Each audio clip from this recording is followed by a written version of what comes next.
ఇస్రోకి ఇప్పుడు అజిత్ దోవల్ ఎందుకు వెళ్లారు అన్నదే సందేహం. తాజాగా పిఎస్ఎల్వి ఫెయిల్యూర్స్ మీద అజిత్ దోవల్ ఇస్రోకి వెళ్లారు. ఒక్కసారి నా వీడియోలు ఫాలో అయ్యేటటువంటి వాళ్ళు గుర్తుకు తెచ్చుకోండి. నేను ప్రస్తావించా, ఇస్రోలో సంథింగ్ ఏదో జరుగుతోంది.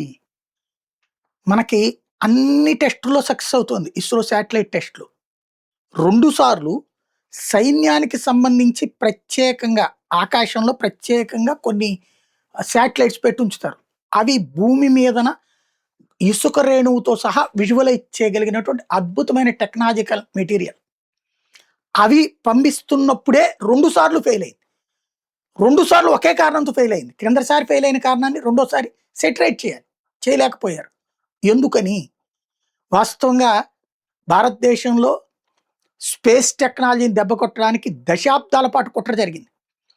నంబినారాయణన్ దానికి సజీవ సాక్ష్యం, రాకెట్రీ దానికి సజీవ సాక్ష్యం సినిమా. అలాంటి పరిస్థితులు అనేక మంది శాస్త్రవేత్తలను చంపబడినటువంటి సంఘటనలు ఉన్నాయి. అట్లాంటివి ఇప్పుడు ఏమన్నా బ్లాక్మెయిల్ చేసి చేస్తున్నారా? ఎందుకంటే వాళ్ళ రకరకాల ట్రాప్లు ఉన్నాయి. మనీ ట్రాప్, హనీ ట్రాప్, ఇట్లాంటివి ఏదన్నా చేసి చెడగొడుతున్నారా? ఎందుకంటే 2 సార్లు ఒకే కారణంతో ఫెయిల్ అయ్యింది. అన్నీ సక్సెస్ అవుతున్నటువంటిది ఇక్కడే ఫెయిల్ అయింది. సేమ్ రీజన్తో ఫెయిల్ అయింది. అది అసలు చిన్న అంశం.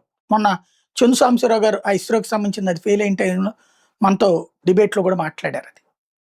అది ఇప్పుడు అజిత్ దోవల్ అక్కడికి వెళ్ళి వాళ్ళతో కూర్చున్నారు. దెన్ సంథింగ్ ఏదో తేలాల్సి ఉంది.